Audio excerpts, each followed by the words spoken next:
Hey, happy Tuesday. Let me give me a second. I just want to check to see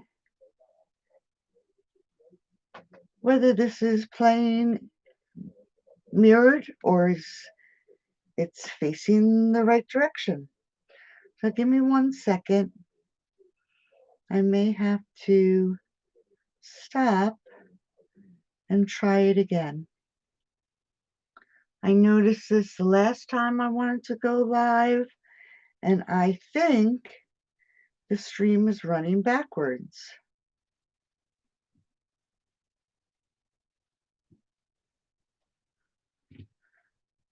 But in the meantime, I hope everybody is doing well. I found this really great product that I wanted to share with everybody because I was working on the Zany Zebras, and it's backwards. Okay, hold on 1 second.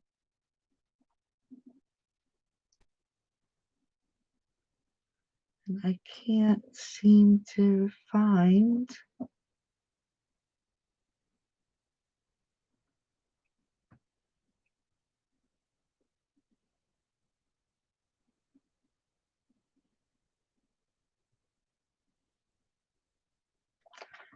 Okay, and I can't seem to find it, but so we're going to hope that it is in the right direction.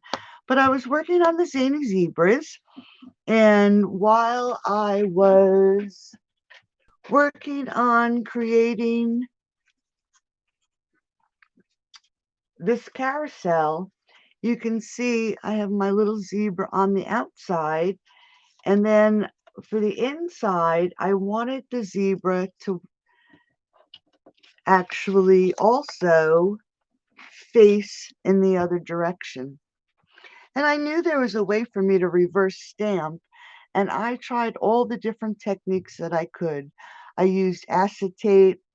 I used just the glass plate of my Tim Holtz platform. I tried using a larger stamping block to stamp on the block and transfer the image, and none of them seemed to work. They worked a bit, but I didn't like that the image didn't have a nice, crisp, dark print. So I just happened to come across, and give me a second so I can find the page. If I can find it here. This great product that I would recommend if you are looking to do reversed stamping. And it's a little hidden gem in the Stampin' Up! Catalog.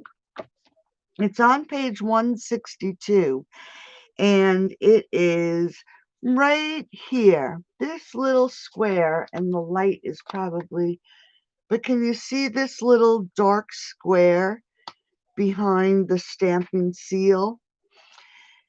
That is a silicone craft mat, and I have it right here, and it is used under your projects when applying adhesives to keep your surface adhesive free.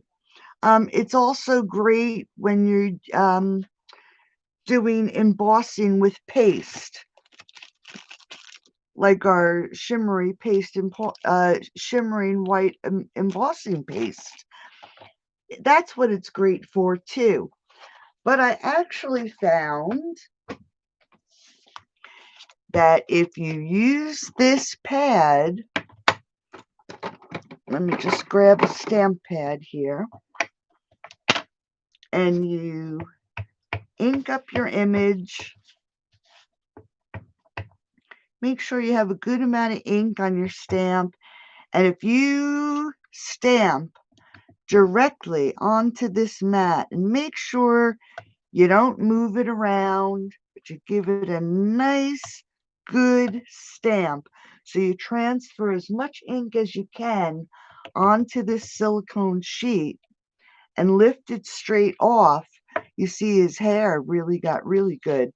Take your paper, lay it down, and then give it a good rub. Make sure you really rub it good without moving that paper, and I think I did move the paper.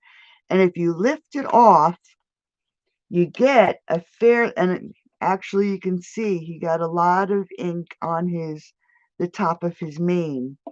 And you can see that on the pad itself, there's really not that much ink left. So let's just give this another try. I know my stamp pad has one side that is really inky and the other side is not. So we'll just come down here, stamp this silicone pad, take our sheet of paper, lay it down, and then again, just give it a good rub. Just like that. Lift it up.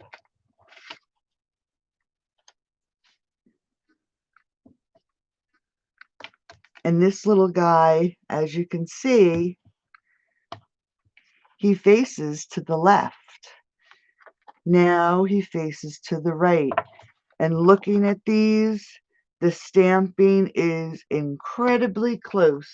You really can't even tell with these two stamped images that you actually stamped it on the silicone sheet. And like I said, they do not list it as a way to reverse stamp. They have it listed as keeping your work surface adhesive free. And like I said, it's the silicone craft sheet. It's item number 127853 on page 162 in the annual catalog. And this little baby is just $6. I think it's well worth the money. I keep it aside just for my reverse stamping. And you can just see a little tiny bit, but if you take a nice clean lint-free rag, you can wash this off. And it's very pliable, and I love it. So if you're looking to do reverse stamping, I would suggest grabbing one of these because you can use it for any stamp available. Thanks for joining in. I hope you learned something new today.